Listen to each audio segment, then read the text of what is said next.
Olá, gente. Já estamos entrando ao vivo. Bem-vindo, Ana Paula, Carlos, José. Sejam todos muito bem-vindos em nome de Jesus. Já entramos aí ao vivo para a nossa live de hoje com uma pessoa muito especial, a Cris. E a Cris Catel já está entrando aqui. Deixa eu até... Vamos colocá-la no ar aí. Maravilha. Olá, minha irmã! Olá, Pastor Cote! Que alegria! Pois é, que saudade desse Muito, sotaque aí do Nordeste. muita saudade, muita saudade. Você tem que vir aqui. O Pois é, quantos pernambucano te anos, ama né, muito, pastora Cris? Quantos muito, anos, né?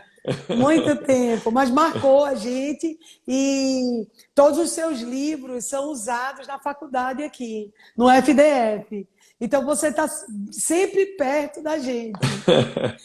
Que bom, fico muito feliz com isso. Vocês continuam ainda aí em Boa Viagem? É Sim, na isso? beira-mar. Na beira-mar. Isso, e agora tem também um portal lá no Marco Zero. Nesse período Olha, de pandemia, a gente não ficou muito em casa porque a gente foi reformar um sobrado e nasceu o Portal 61, que é uma ONG, é um lugar de adoração, um lugar de oração, e onde a gente também trabalha com o pessoal das comunidades. Então, nasceu a ONG também no Portal puxa 61. vida, que legal, que É, legal. E o Cláudio, tudo bem, pastor tudo Cláudio? bem, graças a É, Deus, trabalhando muito lá também. Foi um tempo bem intenso para a gente nessa pandemia, porque havia muita gente nas ruas. Então, a gente ficou reformando o portal para ele poder abrir, sim, e foi sim, um período bastante intenso, mas foi muitas bênçãos, pastor. Você vai conhecer. maravilha. Quando você vier aqui, você vai conhecer. Não, se Deus quiser, vamos ter esse prazer, sim. Ah, vai ser uma alegria. Todo mundo aqui lhe conhece muito, está sempre assistindo as lives, está sempre bem atuante. O pessoal da faculdade sempre lendo os livros. Então, você tem um papel muito importante no nascimento de tudo que aconteceu aqui na família 61. Foi tudo, Puxa todos os vida, que líderes bom, que foram bom. treinados com os livros, Obreiro Aprovado, Cura e Edificação do Líder, o Odre Novo, todos eles, Avivamento do Odre Novo. Todos eles foram muito usados. Maravilha, maravilha. Isso, Então, minha irmã, nós estamos agora aí nessa empreitada aí das eleições, né? verdade. E eu sempre, assim, eu penso o seguinte, talvez é um dos momentos onde a gente mais precisa de discernimento em termos da real batalha espiritual, né? Verdade. Paulo fala sobre combater o bom combate, quer dizer, você tem um bom combate porque também tem o mal, né? Mas eu tenho sido ultimamente muito despertado, né, para a gente entender assim a delicadeza espiritual desses momentos, né? E eu assim estou com muita expectativa aí para essas próximas eleições, né? Eu tenho percebido o seguinte, até dito em algumas lives, que a gente veio por muito tempo assim dentro de uma desinformação total, não é? Porque quando a gente pensa assim nos meios de comunicação, vamos dizer, a coisa ficava na mão de pouca gente, né? E quando você tem esse monopólio da comunicação, puxa vida, é a coisa mais fácil que tem você fazer da população uma massa de manobra e tal. Mas É graças verdade. a Deus que com esse advento das redes sociais, né, qualquer pessoa que tem um telefone hoje, né, e sabe realmente acessar as fontes, ter as informações, né, quer dizer, a gente pode estar bem informado e começar realmente a nos tornarmos, né, na medida do possível, protagonistas para as mudanças que realmente precisam de acontecer aí nessa nossa geração. Eu estou com assim, expectativas muito boas, né? A gente já tem visto muita coisa acontecer, né? É E verdade. até quando recebi aí o seu convite, fiquei sabendo que você está se candidatando também, né, como vereadora, É, fiquei feliz porque, assim, eu penso assim, sabe, Cris? Estão começando a aparecer pessoas sérias, pessoas boas, né? Pessoas que realmente têm uma índole, realmente um coração para Deus, né? Um coração bem intencionado, né? a ver- E, mas, e a partir disso é que nós vamos começar a virar todo esse jogo, né? é verdade. A igreja sempre fez muitos trabalhos sociais. Então, a gente sempre fez trabalho social.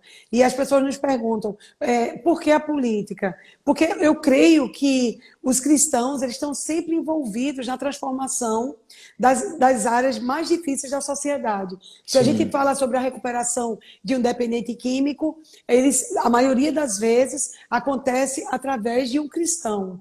Quando a gente fala sobre visitas em presídios, acontece através de cristãos que se movem. Quando a gente fala de restauração de famílias, cristãos que estão se movendo. Então, Normalmente o trabalho voluntário, quando você vai peneirar, quem de fato está fazendo o trabalho voluntário, é normalmente verdade. são cristãos, É né? É verdade. a É igreja verdade. evangélica, é impressionante. Tem muita gente boa, né? E eu acho que agora está começando a ter um despertar realmente Isso. enorme nesse sentido. Mas eu só gostaria de sugerir, assim, primeiro aqui, que a gente pudesse fazer uma oração, não é? Amém. E principalmente a gente orar por esse tempo das eleições. Assim, eu tenho sentido uma carga no meu coração bem grande em É relação a verdade. isso, não é? A gente sabe, às vezes, essa diferença entre o político oportunista e o político idealista, né? Aquelas pessoas que realmente têm um coração para Deus e pelo povo, às vezes nem sempre é fácil a gente perceber essas diferenças, né? Mas eu acredito que Deus está levantando uma nova geração aí, Eu nós vamos também. ver muita coisa incrível acontecendo. Mas tem que ser Deus mesmo, né? Que Deus tenha misericórdia aí da nossa nação, como ele já Verdade. tem tido. Mas vamos orar juntos aqui, Amém. né? Eu gostaria de fazer uma oração, depois também, se você quiser Amém. orar, você fica na liberdade. Senhor, nós queremos te agradecer muito por essa oportunidade de Amém. estarmos aqui nesse momento de conversa, junto aqui com a pastora Cris. Obrigado pelo coração que o Senhor tem dado a ela, uma pessoa Amém, que já Senhor. por tantos anos tem perseverado no seu reino, realmente servindo as pessoas com Amém, todas as Senhor. suas forças. Obrigado, Senhor, Amém. pelos dons, a maneira como o Senhor tem usado ela nessa geração. E juntos aqui, Senhor, nós levantamos um clamor, orando com todos esses também que estão nos assistindo, Senhor. Nós colocamos essas próximas eleições diante de Ti. Amém, Senhor. Senhor, tanta coisa está em jogo. Deus, nós sabemos a grande diferença, as grandes consequências, as enormes consequências entre elegermos realmente uma pessoa segundo o seu coração e uma pessoa realmente que realmente está na contramão do seu propósito. Por Verdade, isso, tem Senhor. misericórdia, nós te Amém, invocamos sobre o Senhor. Brasil, Em Deus, nome te de invocamos sobre Jesus. essa nação, que venha realmente sabedoria de Deus sobre essa nação, que o Senhor Amém, Senhor. traga à luz todas as coisas que precisam ser trazidas à luz. Senhor, a sua palavra fala que o Senhor é aquele que estabelece os reis, que remove os reis, mas nós Amém, sabemos Senhor. também que o Senhor age através do seu povo, que nós somos o seu corpo na É face dessa verdade. terra. E sabemos que o seu Espírito vai agir pelo corpo de Cristo. Amém, E o Senhor. Senhor conta com o nosso posicionamento, com a nossa responsabilidade, com o nosso empenho, Senhor, mas Amém, também, por outro Pai. lado, nós sabemos que sem Ti nada podemos e também nada queremos fazer. Amém, Por Senhor. isso que o Senhor tenha misericórdia, Deus, e Em abençoe nome de essas próximas Jesus. eleições, que realmente a nossa nação possa dar um salto, que possamos subir vários degraus, que Amém, aquelas Senhor. pessoas do seu coração realmente sejam estabelecidas a partir do próximo ano aqui no Brasil, nas Amém, prefeituras, nos municípios, nas cidades. Senhor, aqueles que têm um chamado para servir o povo, seja como prefeito ou vereador. Em nome de Jesus. Em nome de Jesus. Amém, Amém. Senhor, amém. Amém. Nós concordamos com essa oração. Te agradecemos, Jesus, porque o governo está sobre teus ombros. Sim, Nós te Senhor. pedimos para tu restaurar a tenda caída de Davi. Te agradecemos pela vida do pastor Cote, que tem se levantado por essa nação, tem ido a lugares, tem, Pai, feito lives que tem mudado famílias, mudado igrejas, mudado coração de pastores. Nós te agradecemos, Senhor, por esse equilíbrio, esse entendimento e essa sabedoria. Senhor Jesus, nós sabemos que tu tens uma promessa sobre a nação brasileira. Tu tens, Pai, permitido grandes ajuntamentos, como foi o Descende, onde pôde oportunidade de orar pelo presidente da República, algo que nunca tinha acontecido. Senhor, tu estás tirando muitos que estavam dentro da igreja para fazerem uma obra agora além das quatro paredes. Senhor, nós sabemos que é um momento, Pai, específico, onde tu estás levantando muitos cristãos. Nos anos 90, a igreja foi um refúgio, mas agora a igreja se torna não só um lugar de refúgio, mas um lugar também de preparação para os santos, para a obra do ministério. E nós entendemos os tempos e as estações e te pedimos, Senhor, nos coloca dentro, Senhor, do teu plano específico. Nós te pedimos em nome de Jesus, que tudo que vai ser liberado e vai ser dito seja para a edificação e a glória do teu nome. Em nome de Jesus. Amém. Amém, amém, amém. Amém. Glória Amém. a Deus. Mas é isso, eu sempre digo assim que a menor visão que a Bíblia nos permite ter é a visão da cidade, né? Você nunca vai achar na Bíblia uma visão menor do que a visão da cidade, a começar por Jerusalém, Samaria, Judeia, até os confins da terra, quando lá em Apocalipse as 7 cartas, né, ao anjo do Senhor que está em Éfeso, Esmirna, Sardes, quer dizer, a menor visão é a cidade. Eu costumo dizer que todo pastor, antes de pastorear a sua igreja, precisa de pastorear a cidade. Mas eu creio que algumas pessoas realmente elas têm um dom e têm um chamado para literalmente servir a cidade, né? É verdade. Eu, às vezes, assim, também procuro esclarecer para as pessoas que, assim, por um lado, eu não tenho uma pegada assim, partidária, ou seja, eu não tenho a mínima intenção de me candidatar a qualquer cargo eletivo, né? Porque às vezes as pessoas acham que quando você começa a falar um pouco nessa esfera da política, que você está com esse tipo de intenção. Né? Verdade. Eu já desarmo as pessoas, mas eu entendo também assim que a gente precisa de ter as pessoas que vão ocupar esse espaço, sabe, Cris? E eu tenho visto assim muita gente séria, né? Pessoas sérias como você e muitas outras, porque eu conheço muita gente no Brasil inteiro que realmente assim estão se prontificando nesse sentido, e isso, puxa vida, me deixa assim muito animado, né? Veja bem, assim, eu vou falando aqui, Cris, mas se você quiser me interromper, porque se deixar eu vou falando. Vai falando, que é bênção. Eu queria só ressaltar para você Sim. a importância. Eu sei que Deus vai operar em todo o Brasil, mas a gente sabe que existem portais na nação. E Recife é um portal, porque o fundamento judaico cristão começou aqui. Não é? Então, os judeus entram por aqui, a primeira sinagoga das Américas.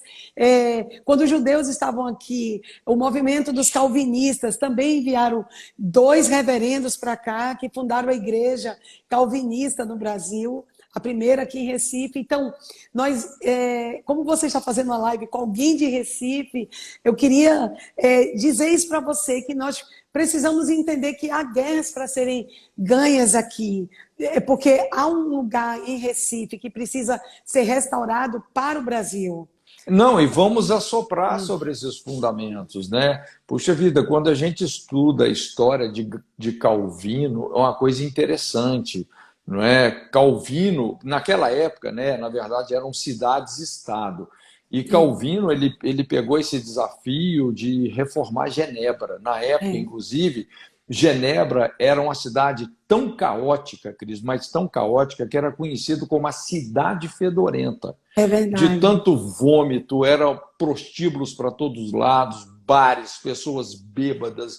Pensa-se numa sociedade destruída, né? É E verdade. Calvino foi esse cara que chegou ali e começou a popularizar o ensino, começou a educar a sociedade, ele sistematizou o ensino de tal maneira que as pessoas não só começaram a se profissionalizar, mas se profissionalizar dentro de uma fundamentação cristã, não É é? verdade. Inclusive, você sabe que a reforma de Calvino, o pessoal fala assim, a diferença da reforma de Calvino e a reforma luterana é que ali em Genebra, não é, eles conseguiram, vamos dizer assim, mexer também na estrutura de liderança. Porque Lutero lá, muitos daqueles líderes que, na verdade, precisavam de ser mexidos, né, abalados, eles não conseguiram mexer muito no sistema de governo. Mas ali em Genebra, né, realmente a reforma atingiu não só a liderança, mas o modelo de liderança. Inclusive, hoje, esse modelo de liderança criado por Calvino, né, e alguns outros reformadores, isso continua até hoje ali na Suíça. Né? Eles têm tipo Verdade. de um revezamento ali entre é uma liderança compartilhada. É muito interessante o modelo, né? Mas, puxa vida, você vê, né? Esse calvinismo foi o que chegou aí no Brasil, esses alicerces estão aí, Com não esses é? fundamentos, é impossível nós falarmos da reforma e não falarmos de escolas públicas, não é? Saímos do assistencialismo, empreendedorismo, empoderamento. Então, Isso, é impossível. Tanto Zwinglio na Suíça, quanto Lutero na Alemanha e Calvino. E interessante é que nenhum deles queriam, Deus os comissionou. É interessante que eu percebo que todo mundo que está indo agora para a política não era um sonho da pessoa. É algo que Deus chamou. Não era assim, eu vou entrar na política, eu sempre quis entrar na política. Não, do mesmo jeito que Daniel foi enviado para a Babilônia, José foi enviado para o Egito, como Calvino, que não queria ficar em Genebra, que tanto tentou fugir desse chamado, mas ele realmente, Deus não deixou saída para ele. Eu percebo, pastor Code, que esse é o momento que Deus está levantando pessoas que não tinham planejado isso, mas que Deus está nos comissionando. Há um sim. encargo sobre nós dessa transformação. E as pessoas não entendem porque elas entendem que igreja é algo para dentro, mas desde o início, a eclésia é para fora, é além das quatro paredes. Porque a igreja ela está dentro de uma cidade de verdade quando ela muda a cidade. E não quando ela só mudou dentro dela. A igreja não é para Sim. encher bancos. Não é você ter um monte de bancos lotados de pessoas que a igreja está fazendo sucesso. Não. A gente entende se a igreja está sendo atuante, a resposta da cidade à igreja. Como a igreja está sendo uma resposta para a cidade.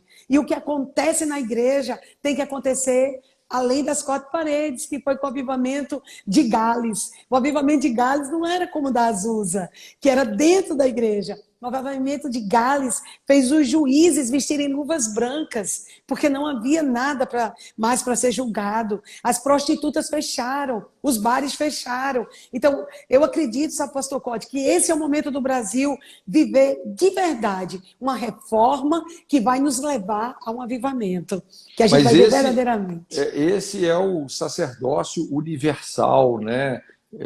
Outra coisa que eu sempre bato nessa tecla, a gente resgatar esse conceito do sacerdócio, porque quando a gente fala assim sacerdócio, virou uma palavra religiosa, né? Que adere mais ao catolicismo e tal, mas o conceito do sacerdócio tem muito a ver com a identidade vocacional da pessoa. É interessante que o sacerdote, ele agrega, né, as principais vocações que fazem uma sociedade funcionar. Né? Você vê, principalmente ali no Antigo Testamento, que é onde a gente tem mais informações sobre isso, o sacerdote ele era o pastor, o juiz, o investigador de polícia, o professor, o cozinheiro, não é? Na verdade, toda profissão carrega um sacerdócio, esse É esmero, verdade. não é? É verdade. De você servir a Deus servindo as pessoas com o seu dom, com a sua identidade vocacional, não é? Então, essa dicotomia entre sagrado e secular, por exemplo, o político mesmo, puxa vida, o político devia ser e é para ser uma profissão sagrada, não é? Porque você está criando leis. Inclusive, quando você vê aquele discurso lá de Mateus 23, por que Jesus foi tão duro com os religiosos? Não é? Porque aqueles religiosos, eles não eram só religiosos, entende? Eles eram os legisladores, e muitos deles eram legisladores e muitos eram juízes. Eram os caras que estavam fazendo as leis e eles também, muitos deles compunham, né, o que a Bíblia chama de sinédrio. O que é o sinédrio? Seria um judiciário, não é? Então, quando você tem a corrupção do legislativo, você tem a corrupção do judiciário, rapaz, a vara engrossa.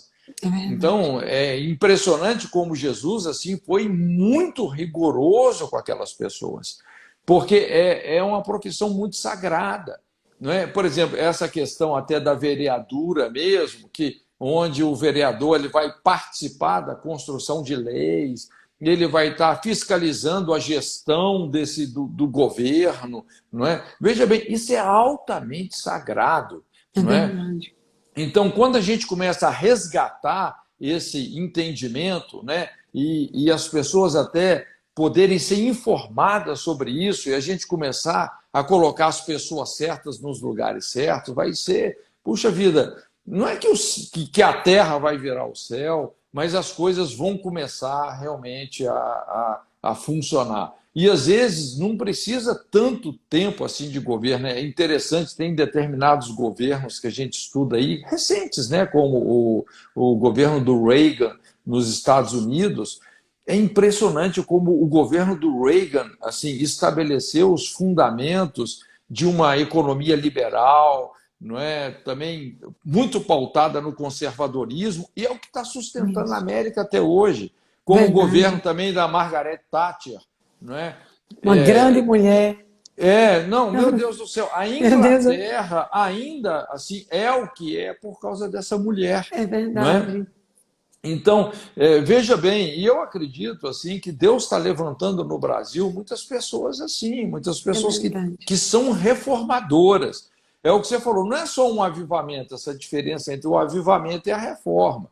Às vezes o avivamento, lógico, o mover de Deus é lindo, ele vem, muitas pessoas são salvas, mas a ideia hoje, eu creio que o momento assim que a gente precisa hoje é de falar de alicerces, é uma guerra de alicerces. É verdade, né? fundamentos. Essa guerra cultural, né? Essa guerra cultural que está aí. E, às vezes, assim, uma coisa que me preocupa um pouco assim, no meio evangélico é o simplismo com o qual a gente ainda encara essa esfera política. Né? Então, às vezes, tem muitas mentalidades, né, que, puxa vida, é complicado. Por exemplo, a gente ainda tem essa banda podre da igreja evangélica que mercadeja voto. Imagina um pastor, né, que o cara lá, olha, minha igreja vai votar em você, você me dá um caminhão de tijolo. Cara, o que é que você me dá? Essas pessoas estão indo para o inferno, pelo amor de Deus. Né? Então, aqui os meios justificam o fim. Você vê que aquelas pessoas assim, que mais deveriam prezar é um evangelho sem alicerce, sem valores. Isso é terrível. Né? Também você vê essa coisa do messianismo acrítico, que só busca um herói. Não é? Ou seja, às vezes pessoas desinformadas, ingênuas ou ideologicamente desavisadas, né? E nesse ponto aqui, eu acho que a gente está começando a ver assim muita mudança, né? As pessoas estão acordando, estão percebendo que aqui a América Latina a gente tem muito essa marca da orfandade, né? E a tendência é isso, é buscar um messianismo acrítico, né? Mas isso não resolve você ter um salvador da pátria. Não quero tirar também assim, o mérito e a importância da gente ter pessoas que vão ser verdadeiros heróis. Né? E Deus tem levantado pessoas assim. Né? Então, tem algumas coisas, por exemplo, que são preocupantes na nossa nação quando a gente fala sobre eleição. Por exemplo, tem uma coisa muito, muito, é até difícil, um pouco difícil falar nisso, mas é porque é delicado, sabe? Essa questão do voto, do funcionalismo, né? A gente tem um sistema estatizante que vem do regime social-democrático, que mais de 30 anos assim no Brasil. Não é? E é lógico, assim, o que acontece? Muita gente ela vai votar num determinado candidato, por quê? Porque aquilo vai garantir o emprego dela. E a gente entende que isso não é fácil, porque a pessoa precisa daquele emprego. Né? Eu estava assistindo uma live do Salim Matar, achei muito interessante, ele explicando esses números, você vê assim, que você vê que às vezes os fundamentos precisam de ser confrontados, né? Nós temos 12 milhões de funcionários públicos no Brasil, 12 milhões. E temos 30 milhões de pessoas com carteira assinada por empresas privadas. Então, veja bem, quase metade das pessoas no Brasil assim, que estão trabalhando, produzindo alguma coisa, estão ligadas ao funcionalismo público. Não é? E ele tentando mostrar isso como que esse establishment privatizou o governo para si. É verdade. Então, todo esse funcionalismo, inclusive dos três poderes, ou de algumas mega empresas que acabam, como a gente viu aí, um pequeno cartel, né, de empresas aí, JBS e etc., que pega todas as obras. Então, assim, isso é uma coisa ainda que eu acho que vai ter que ir sendo mudada, né, aos poucos, essa coisa aí, menos Brasília, mais Brasil, menos Estado, mais povo, não é? E a gente precisa de entender, porque quando a gente consegue assim, uma economia de mercado e não de Estado, é impressionante como a maré sobe para todo mundo. É o princípio do elevador social, não é? Quanto mais gente vai se prosperando, se envolvendo com empreendedorismo, Isso. não é? Essa dinâmica do investidor e do empreendedor e do funcionário, não é? Quer dizer, isso faz a maré subir para todo mundo. É verdade. Não é? E é impressionante, porque assim, os recursos são inesgotáveis. Não é aquela forma antiga de ver o mundo, o petróleo vai acabar, isso aqui vai acabar. Não, acaba numa fonte energética, quando veja, descobre já tem outra outra. aí. Os caras estão transformando areia em microchip, entendeu? E a base do marxismo é exatamente o assistencialismo. Por isso que nós temos tão poucos jovens hoje empreendedores. Por quê? Porque o governo não produz dinheiro. O governo lida com o dinheiro do povo. E o grande problema do assistencialismo hoje, desse fundamento marxismo que entrou no Brasil, que é gente demais nos órgãos públicos, tem que eliminar, tem que diminuir. É muito município que pode se unir a outros. Para que tantos municípios? É porque tem que ter mais prefeito, mais vereador. Temos que diminuir essa carga. E esse marxismo, ele rouba, infelizmente, perdão é a palavra, mas rouba o dinheiro do povo, faz uma propaganda maciça sobre o dinheiro que ele pega do povo, devolve uma parte para o povo e o resto sustenta para manter o assistencialismo do Estado.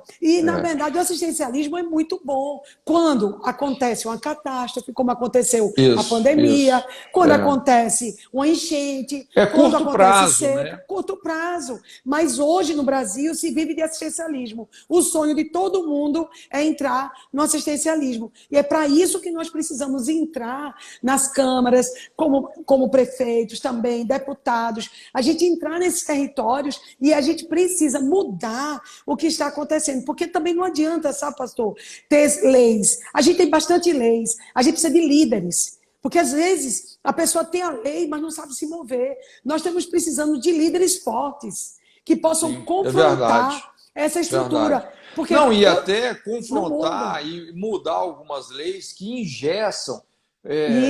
Porque a questão aí, você vê, é uma questão de mentalidade. Se você tem já uma mentalidade estatizante no legislativo, você começa a engessar tudo. Foi o que aconteceu. Então, o Estado se tornou enorme, criou o seu establishment e privatizou a economia do país para eles. É verdade. Entende? Então, assim, o que sobra para o povo? Se você for ver, quase nada. A gente vai nas Entendeu? comunidades, não tem Bancou mais as nada. despesas do Estado, aí o que sobrou para desenvolver o país e fazer a coisa crescer é praticamente nada. É Então precisa de uma verdade. mudança estrutural, uma mudança profunda, né? Por isso que eu falo, às vezes, o pior de tudo hoje, às vezes, é essa falta do profetismo histórico, que às vezes não percebe o momento e as oportunidades de influência que estão se abrindo em meio a todo esse caos aí que está É verdade. instalado. A gente É sabe verdade, assim, né? pastor. Que o sistema é o sistema, o mundo é mundo, mas o que nós temos que entender é o nosso papel nesse momento presente, lógico, sem perder o senso de quem nós somos, do que nós somos chamados a fazer como indivíduos, cidadãos, líderes, igreja.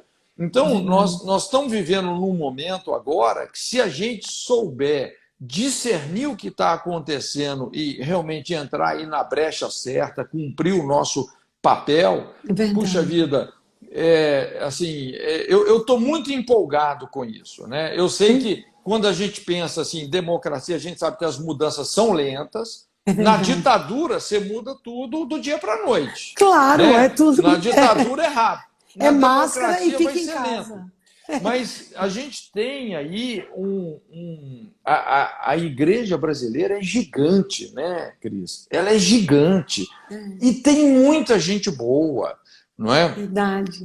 E E muita gente que está agora se despertando, né? Lógico que nós vamos ter que lidar assim com essas mentalidades que têm sustentado o que eu chamo aí uma alienação profética, né? Assim, você vê, muita gente tem esse tipo de convicção que se baseia nesses chavões, né? Tipo assim, política, futebol e religião não se discute, não mistura política com religião, não é? São chavões. é Tem gente que fala. verdade. Eu já ouvi várias vezes isso. As pessoas falam: todas as vezes que a igreja se meteu em política houveram escândalos, não é? Isso não dá certo. Mas veja bem, são sofismas, É não é? verdade. Quando você vai para as escrituras, você vai ver exatamente o oposto disso. É É verdade. impressionante, não é? Então, veja bem, nós recebemos de Deus um mandato cultural de evangelizar e É verdade. batizar não apenas nações, mas pessoas. É, A Bíblia fala sobre batizar nações nos é, valores do reino de Deus. Não é só batizar as pessoas. é verdade. Então, é a gente E governar para o reformar povo. isso, e a gente Governar para o povo. Nós reformar. não podemos governar para quem é crente, para quem é evangélico, não. Exatamente, Quando a gente atende, exatamente. abre as portas, como eu trabalho com ONGs há muitos anos e vivo dentro de comunidade, quando a gente abre as portas, a gente não abre a porta por preferência sexual, por identidade, por ideologia de gênero, a gente abre as portas para vidas. As vidas precisam ser salvas. Jesus disse, eles são como ovelhas que não têm pastor. Então, Sim, as vidas precisam ser cuidadas, não importa qual é o sexo, qual é a ideologia, se é homem, se é travesti, se é isso. mulher, se é Não, criança. e é uma compaixão inteligente, né, É, Cris? É uma cuidar. compaixão inteligente. Vamos cuidar das pessoas. Assim, eu gosto muito de um cara, o Abraham Kuyper, não é? Não sei se você já estudou sobre ele, mas ele foi um reformador Não, só li. holandês. E Eu, esse cara, assim, ele conseguiu enxergar 5 esferas de autoridade na sociedade, né? E ele mostra assim como que as esferas elas não podem assim ficar interferindo uma na é outra. Elas verdade. podem se relacionar, mas não interferir. Por exemplo, o governo, por exemplo, uma esfera seria o indivíduo, não é? Também as sociedades civis, o governo, igreja, né? Sociedades religiosas. Por exemplo, o governo ele não pode, a família, né? Também a outra. O governo ele não pode interferir na família. Imagina se o prefeito da sua cidade quer dizer para você como é que você vai criar o seu filho. É verdade. Então, não é? Isso vai ser um abuso. Ou se a igreja quer interferir assim na família, Não imagina se o pode. pastor da sua igreja ele quer impor uma maneira de você educar os seus filhos. É Quer verdade, dizer, deixou não de pode. ser igreja e passou a ser uma seita. É Da mesma verdade. forma, também a igreja ela não pode interferir na esfera do governo. Eu não posso chegar lá no governo, posso ter a minha religião, a minha crença, agora eu não posso impor isso, não é, através de uma posição de É governo. verdade. Então, se eu É sou um verdade. pastor evangélico e agora eu sou o presidente do Brasil, eu vou dizer todo mundo tem que Todo ser mundo. evangélico, É, né? Isso é uma não coisa existe. absurda, É não é? verdade. Então, esse princípio da laicidade, que infelizmente muitos levaram para o outro extremo, querendo dizer que para você exercer a laicidade, você não pode também ter a sua fé. Não, você pode ter a Verdade. sua fé, não é? Você pode até compartilhar as suas convicções, mas nunca discriminar uma pessoa se você está numa posição de governo por conta da sua fé. Exatamente. E isso é profundamente bíblico, não é? É Deus não faz acepção de pessoas. Então a gente verdade, governa pastor. para todos, né? Quem É está no verdade. governo tem que governar para todos, né? É verdade. Pastor, eu amo que antes de Deus levar o povo para a terra, lá em Deuteronômio 1, de 13 ao 17, Deus já disse: elejam homens sábios. Deus já estava Isso. preparando, antes de entrar na terra prometida, já havia um corpo de figuras públicas que iriam governar e já havia as leis. Então Deus se preocupou. Antes da Sim. nação nascer, ele disse: elejam homens sábios no meio de vocês. Então, quando as pessoas dizem que o cristianismo, a Bíblia, não deveria se envolver em política, é pessoas realmente leigas, que As não pessoas têm que não lido, conhecem a Bíblia, que nunca né? leram, porque é Você sabe tão que claro. eu ia falar exatamente isso. Inclusive, olha só, deixa o pessoal que está me ouvindo aí, né? Isso aqui é uma verdade histórica. É, todas as vezes que cristãos genuínos se envolveram com política foi quando a humanidade fez os seus maiores avanços. Porque Isso. tem gente que fala, não, política e religião não combina, isso nunca deu certo. Mentira, É não é? mentira. Lógico, se você tem vamos dizer, uma pessoa que só tem uma fachada religiosa, não é? Que é porque a Bíblia fala, né? A Bíblia denuncia, não é? Falsos Verdade. mestres, falsos Falsos profetas. apóstolos, falsos É, profetas, falsos irmãos, até falsos cristos, é não é? verdade. Em todo lugar, infelizmente, todo tipo de segmento social, profissional, tem gente séria e tem gente que realmente não é genuína, mas isso é histórico. Quando cristãos genuínos se envolveram com política, foi quando a humanidade fez os seus maiores avanços, né? E como a gente Avanços. está falando, isso é bíblico. Por exemplo, você pega Moisés e Davi foram, assim, de maneira muito resumida, os homens que fizeram de Israel uma nação modelo, não é? Verdade. Inclusive, assim, Legislador. o maior legislador da história da humanidade foi Moisés, É não verdade. é? Inclusive, você vê, né, aqui até vale esse conceito, o conselho aí de Jetro, né, quando ele fala assim, eu acho que foi até o texto que você mencionou, né, lá em Êxodo 18, né, Isso. procura dentre o povo, você vê, olha só o que ele fala, primeira coisa, homens capazes, É verdade. né? E homens também, mulheres, né? A palavra aqui, homem, muitas vezes é ser humano, macho e fêmea os criou, né? Homens capazes. Lógico, porque se a pessoa também ela é incapaz para aquela função, não Não é? Não adianta. adianta só chegar lá e pôr um tiririca da vida para ser um deputado, pelo amor de Deus, não é? É a Então, crise. homens capazes. Aí fala assim, mas é o voto exatamente do como é que fala? Do protesto, né? Isso é o É, voto do protesto, porque quando não tem jeito política, você joga com as cartas que você tem. E às vezes você é não tem verdade. carta. Eu estou Anarquia. olhando agora aí as eleições de São Paulo e tal. Puxa vida, tá sem opção. Vai votar em Verdade. quem? Misericórdia. Né? Tem que É, aparecer as pessoas boas, né? Então ele fala aí, homem capaz, depois fala assim, tementes a Deus. Você vê, a pessoa que tem o temor de Deus, né? Que tem essa consciência que Deus está perto. Fala assim também, Verdade. homens de verdade. E fala que aborreçam a avareza. Se Uau. você pega essas 4 características aí, não é? E veja bem que isso aqui, essas pessoas aqui seriam, vamos dizer, os capitães, né? Aqui foi dividido em capitães de 50 até capitães de 1000. De Mas mil. o que é isso? São os prefeitos, são os vereadores, não é? São essas pessoas mesmo, não é? Isso aqui são princípios para você estabelecer alguém num cargo eletivo. É Então, verdade. assim, o pessoal que está nos ouvindo, a gente está consciente disso. Puxa vida, não é? Nós não podemos errar. Lógico, sempre numa eleição, a gente sempre está correndo risco, porque às vezes tem pessoas que a gente conhece mais de perto, mas tem pessoas que a gente não conhece muito bem.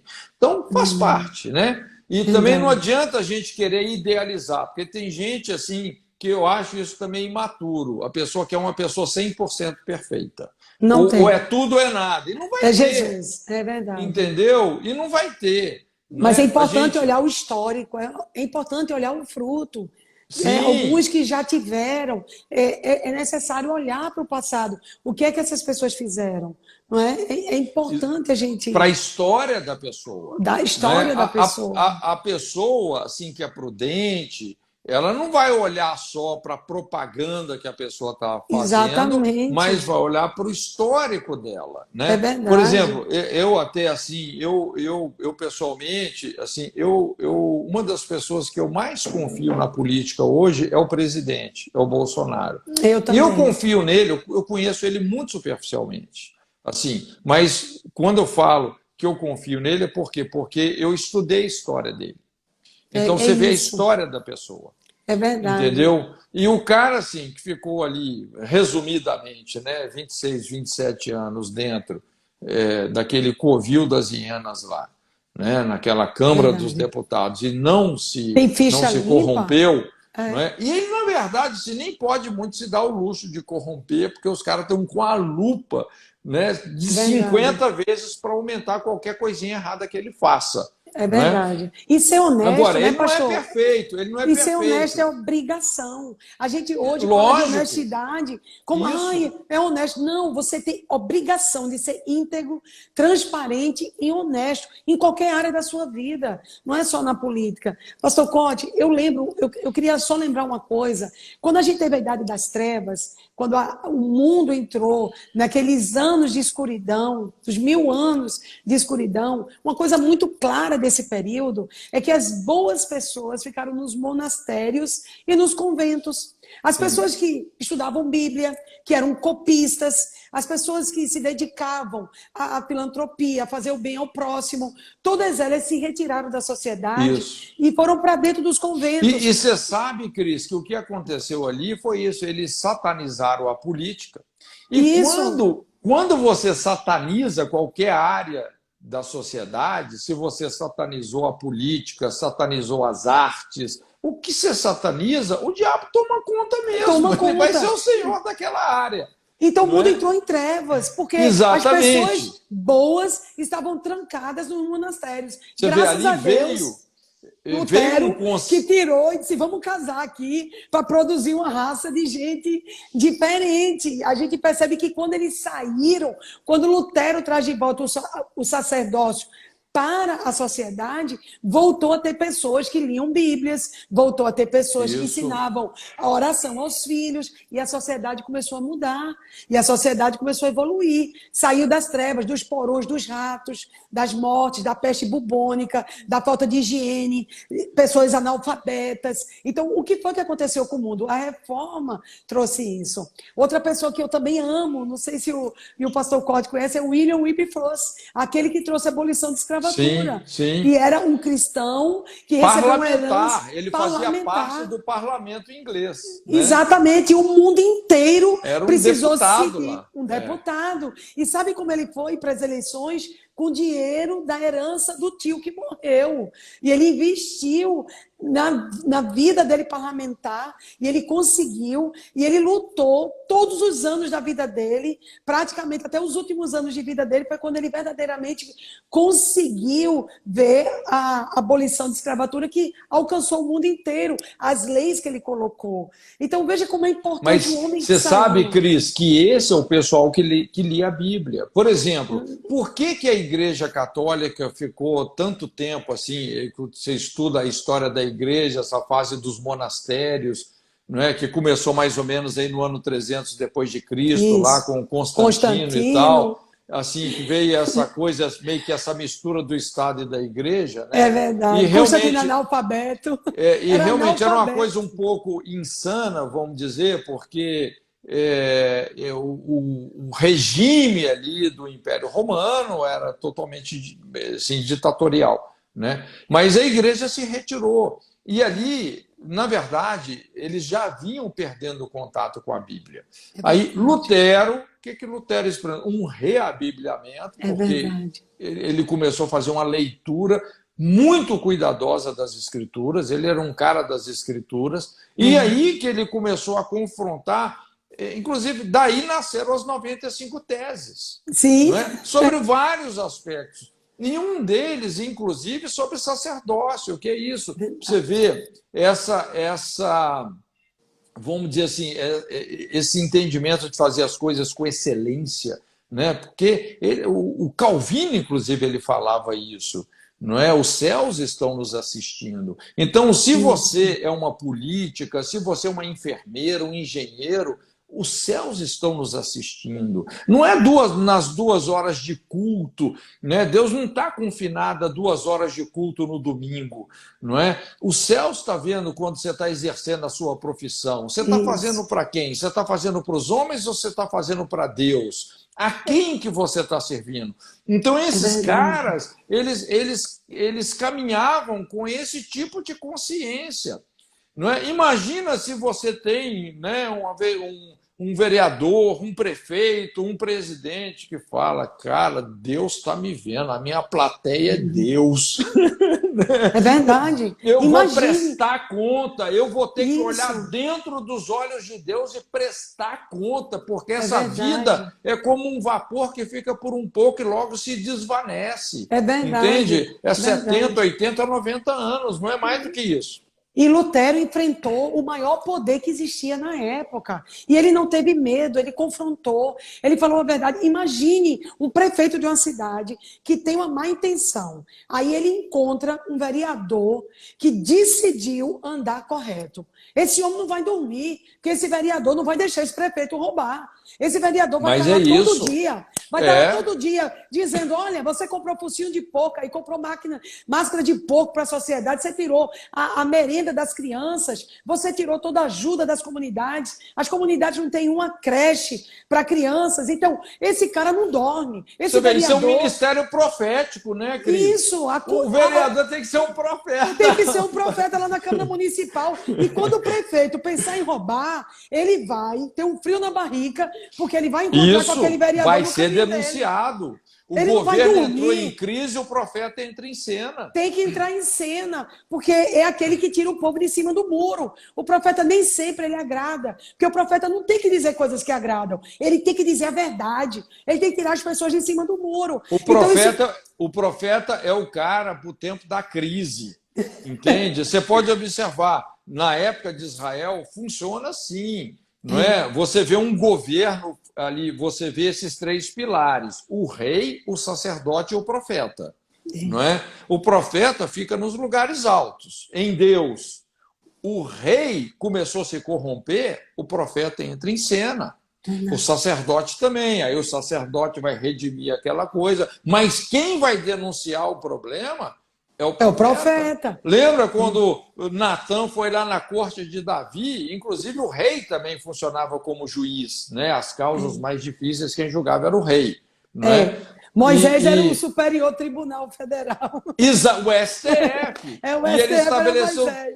E ele estabeleceu todo um sistema de legisladores e juízes numa capilaridade tremenda na sociedade. Para cada 10 pessoas tinha um juiz. Imagina como as coisas funcionam, não é? É Os verdade. Estados Unidos é um pouco assim, não é? Nos Estados Unidos, para todo lugar, você vai ver a corte, até uma multa de trânsito que você toma, você tem que ir na corte, lá diante do juiz. A coisa funciona, não tem Anda aquela rápido. morosidade. Agora, você imagina o nosso STF aí, parece que tem milhares de processos para julgar. É verdade, milhões. Entendeu? Então, são as coisas assim muito sem pé nem cabeça, né? Nós É somos, na verdade. verdade, de mudanças muito estruturais, mas nós vamos chegar lá, né? Deus, É verdade. agora que a gente percebe assim que Deus está levantando uma turma realmente de direita, que tem a É, cosmovisão de direita, conservadores, não é? Inclusive, hoje tem cursos muito bons aí, né? E muita gente assim está sendo informada, instruída, porque nós temos que tirar o Satanás reina na ignorância, né? Qual é que é o maior verdade. poder do diabo? Trevas. Ele é o É príncipe das verdade. trevas. E trevas tem a ver o quê? Com ignorância, dissimulação, mentira. Verdade. Então, quando você começa a trazer assim ensinos, né? Até a gente tem feito algumas escolas, porque eu creio, Cris, nós podemos e devemos treinar os próximos políticos, não é? Verdade. Você vê aí, tem a Renata Barreto, a Ana Paula Henkel, Rodrigo Constantino, uma turma muito boa. É impressionante assim a cabeça e o conteúdo desse povo, E não basta é? assistir suas lives, estão todas salvas. Todas as lives que você fez no período da pandemia, todas elas. E muito você falou sobre reforma. Você indicou esse livro Isso, esse de livro da Landa, Landa da Cooper. Cooper. Então, eu assisti às lives. Então, porque a gente precisa também preparar a juventude, preparar quem está vindo, acordar a juventude de novo, despertar. Porque eu ainda estou entendendo que a gente é as Noemis, mas as Ruth estão aí. E elas que vão descer para a eira para pegar a colheita. Nós estamos assim, sofrendo, feito Noemi, sabe? Está na seca, difícil, lutando. Mas vai chegar as Rutes. E a gente está chamando as Rutes para vir, para descer para a eira, para a colheita. Mas é Chegou a isso hora. mesmo. E veja bem, hoje assim, tudo é muito acessível. A gente poder entender o modelo que não funciona, o modelo que funciona, né? Quando a gente fala de economia, quando a gente fala aí de conservadorismo, né? Hoje assim é uma guerra cultural, não é? Porque essa coisa do progressismo hoje todas essas pautas que são contra Deus, contra a família, contra o direito de propriedade, contra a liberdade individual. Essas pautas elas estão aí enfornadas aí no nosso sistema de governo, sistema de leis. Então nós vamos precisar de mudanças muito profundas.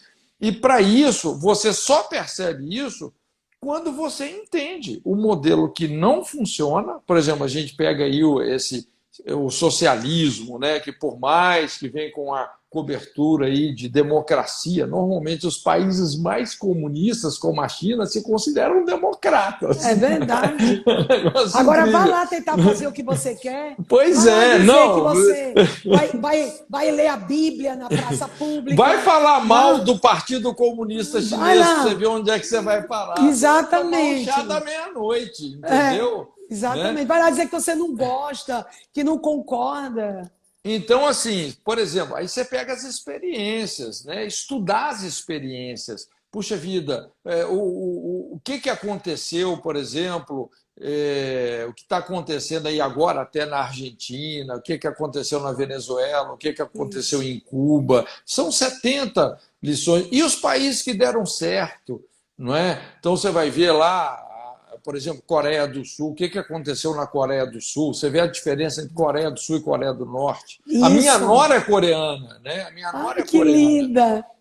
E é impressionante a história que ela conta. Você vê aí há 60, 70 anos atrás, eles não tinham o que comer por causa da guerra e tal, mas a cosmovisão conservadora.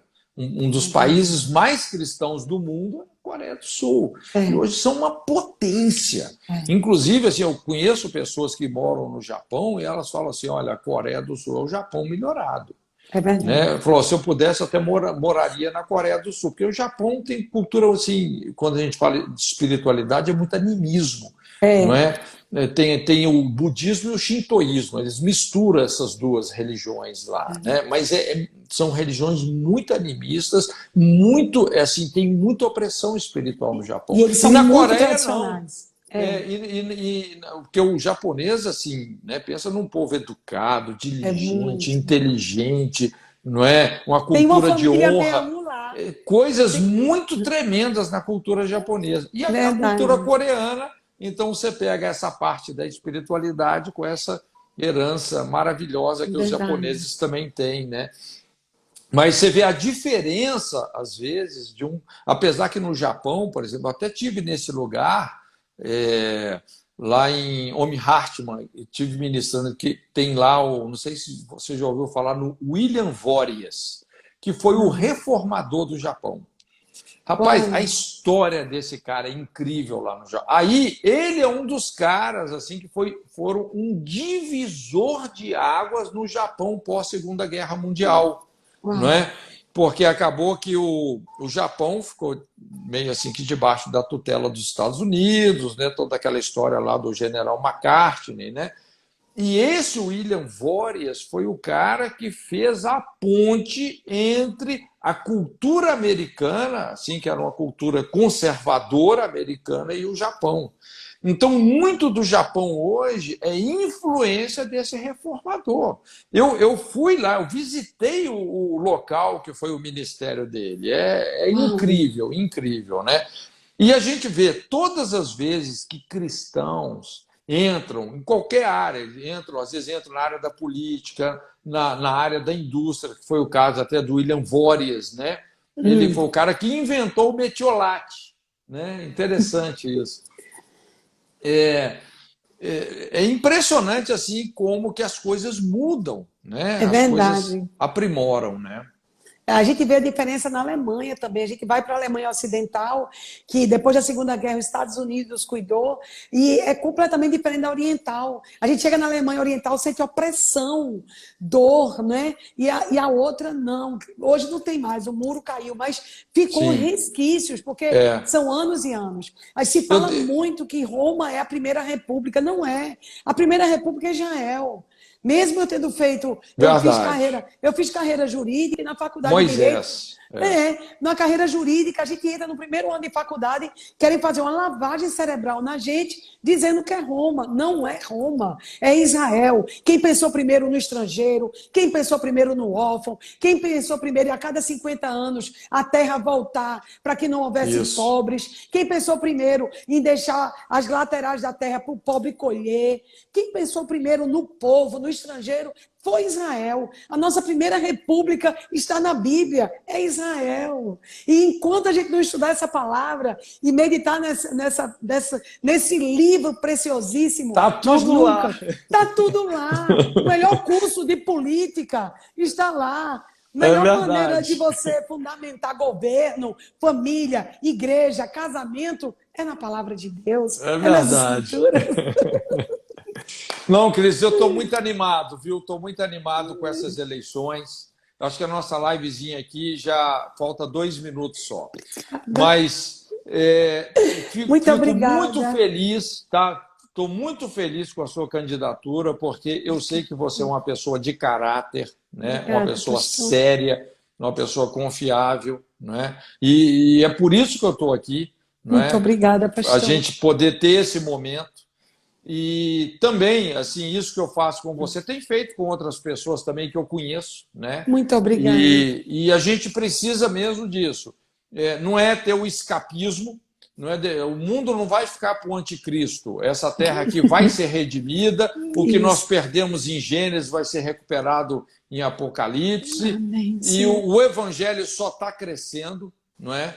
No mundo, e eu creio que Deus conta realmente com a igreja aí nesse processo de ocupação de espaço. Não é? O meu trabalho é esse aqui. Eu sou um influenciador. Um reformador. Você é um reformador. A minha pegada é essa, estar na guerra de fundamentos, ensinar, aconselhar, poder trazer uma revelação da Bíblia realmente para essa geração, entrar nas lacunas dessa geração, nas feridas, né? Mas nós vamos precisar de gente como você, que vai ocupar espaço nessas arenas, né? A arena política também tem várias arenas, que são vários segmentos da sociedade, né? Amém. Mas deixa uma palavrinha aí final para a gente. Quero agradecer já a todos aí por estarem conosco, né? Muito obrigada. Você é um pai apostólico para a nossa nação. Eu sei que você andou em tantas nações, mas nesse momento crucial para o Brasil, você se levantou como um pai apostólico. E é de vir lágrimas em nossos olhos a sua entrega, a sua vida. E você tem um legado muito grande na